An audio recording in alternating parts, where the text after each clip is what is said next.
Bonjour et bienvenue à cette nouvelle vidéo. Donc dans le cadre d'une série tutoriel consacrée à Ubuntu, j'aimerais vous montrer comment mettre à jour ses logiciels et son système d'exploitation. Donc vous allez voir qu'il y a plusieurs méthodes, je vais en présenter 3 dans cette vidéo. Je vais partir de la plus simple et terminer par la plus compliquée. Donc avant de commencer, j'aimerais vous présenter le plan que j'ai prévu de suivre pour ma série vidéo sur Ubuntu. Donc j'ai déjà fait des vidéos sur l'installation. Actuellement, je suis en train de faire des vidéos sur la découverte. Donc aujourd'hui, on apprend à mettre à jour des logiciels. Et je ferai des vidéos sur une utilisation plus avancée. Tout ça pour dire que si vous êtes sur Wecast, Dailymotion ou Vimeo, je vous conseille d'aller voir mon profil, parce qu'il y a d'autres vidéos qui pourront vous intéresser. Donc avant de vous montrer les manipulations à faire pour mettre à jour ces logiciels, j'aimerais vous parler un peu de la théorie, parce qu'en fait Ubuntu fonctionne complètement différemment au niveau des logiciels et des mises à jour. Sur Windows par exemple, lorsqu'on veut installer un logiciel, la plupart du temps, on va sur Google, on recherche le nom du logiciel et on télécharge le fichier exe sur un site quelconque. Ensuite, une fois qu'on a le fichier exe, on lance ce fichier, on fait suivant, on accepte les contrats, et on fait suivant jusqu'à ce que ça se termine. Sur Ubuntu, déjà, c'est pas pareil. Sur Ubuntu, on fonctionne avec une Logitech. C'est-à-dire que sur Windows, lorsqu'on veut télécharger un logiciel, on passe par n'importe quel site, donc des sites plus ou moins sûrs.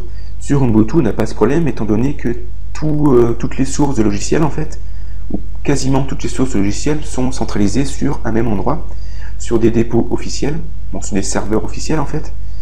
Et par conséquent, comme ces serveurs sont officiels, les fichiers qui sont stockés sont contrôlés, et ça évite par exemple le problème des virus. Et ça représente un gros avantage au niveau des mises à jour, parce que, étant donné que toutes les sources de logiciels sont centralisées sur un même endroit, c'est beaucoup plus simple de savoir si un logiciel a une version plus récente.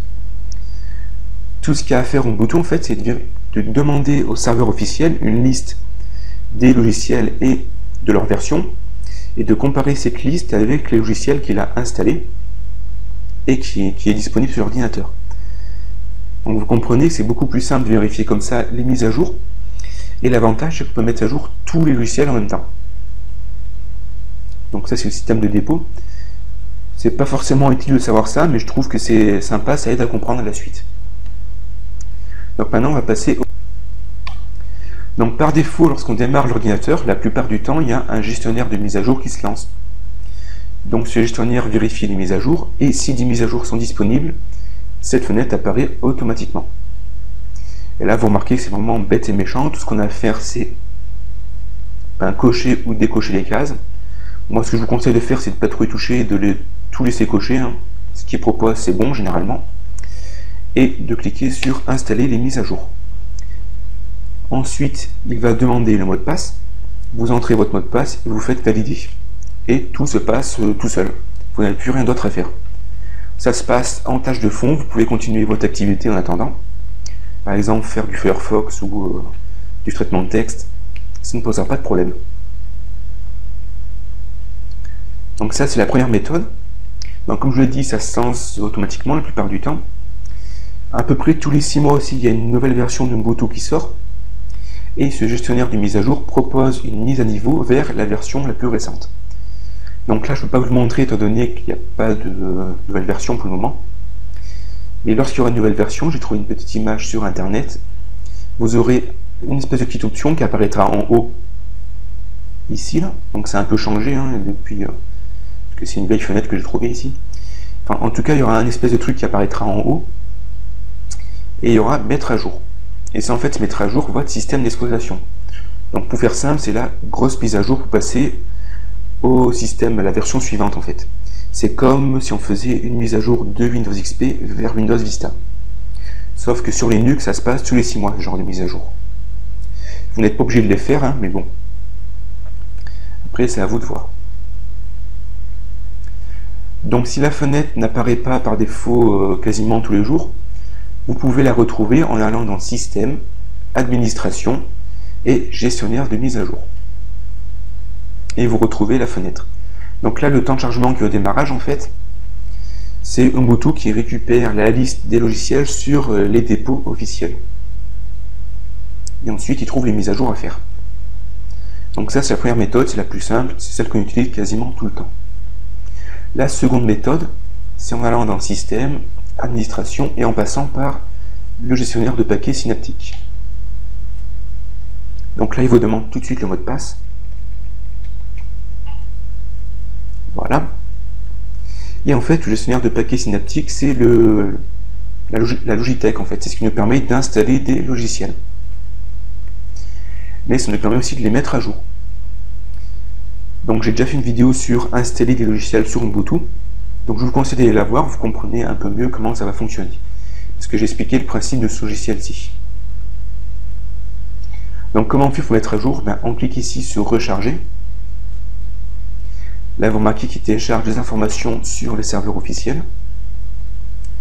Ensuite vous cliquez sur Tout mettre à jour. Vous faites Ajouter à la sélection. Donc comme je l'ai dit, tous les logiciels se mettent à jour en même temps. Donc là par exemple vous avez Brasero ici, qui est le logiciel de gravure par défaut. Vous avez Evolution, qui est un logiciel pour les emails. Vous avez par exemple Firefox, donc vous voyez que vraiment tout se met à jour en même temps. Donc une fois que vous avez regardé un peu les mises à jour qui sont faites, vous faites Ajouter à la sélection. Vous cliquez ici en haut sur Appliquer. Et vous refaites ici Appliquer. Donc c'est un peu moins simple que tout à l'heure. Vous remarquez qu'il faut cliquer plusieurs fois sur Valider, Appliquer, tout ça. Mais c'est encore assez simple. Et enfin, la troisième méthode que je souhaite vous présenter, c'est via en fait le terminal, en tapant des lignes de commande. Donc il faut aller dans Applications, Accessoires et Terminal. Ici, on a accès à une console. Et dans cette console, il faut taper deux lignes de commande. La première, comme je vous l'ai dit, il faut récupérer la liste des mises à jour sur les serveurs officiels. Donc pour faire ça, on tape sudo apt-get update. Donc j'ai expliqué un peu cette commande. Le sudo qui est ici devant, ça veut dire on se met en mode administrateur.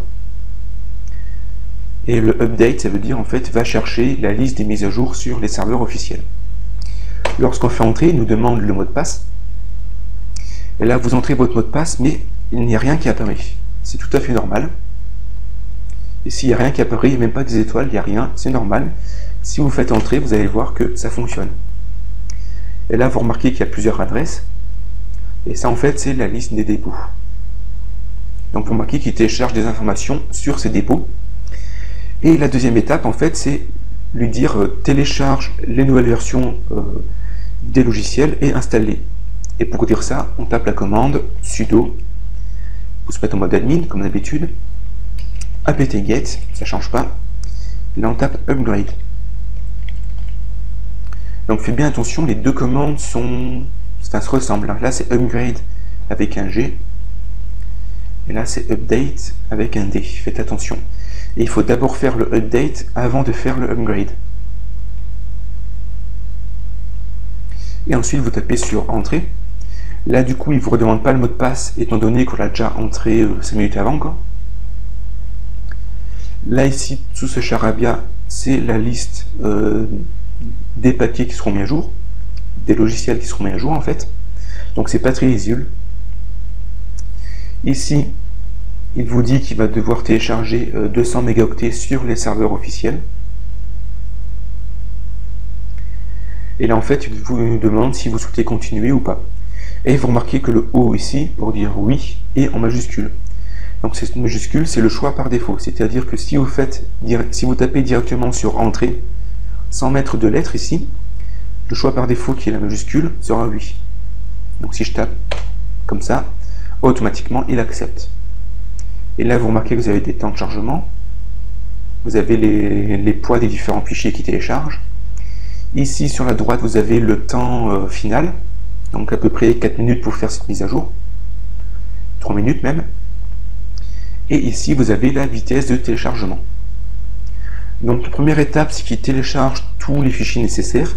Et la seconde étape, c'est qu'il va les extraire et installer ces fichiers. Donc là, vu que j'ai pas fait les mises à jour depuis longtemps, vous remarquez qu'il y a quand même pas mal de trucs à télécharger. Si vous faites ça régulièrement et tous les jours, ça devrait bien se passer. Donc vous voyez qu'il y a 3 méthodes différentes. La première, en passant par système, administration et le gestionnaire de mise à jour. La plupart du temps, ça se lance automatiquement au démarrage. La deuxième méthode, en passant par le gestionnaire de paquets synaptique. Et la troisième méthode, en passant par application, accessoires, terminal, et en tapant sudo apt-get update et sudo apt-get upgrade. Donc voilà les 3 méthodes. Donc j'espère que vous avez apprécié ce tuto. Si vous avez des questions, n'hésitez pas à les poser. En attendant, je pense que j'ai fait le tour. Et puis, bonne chance.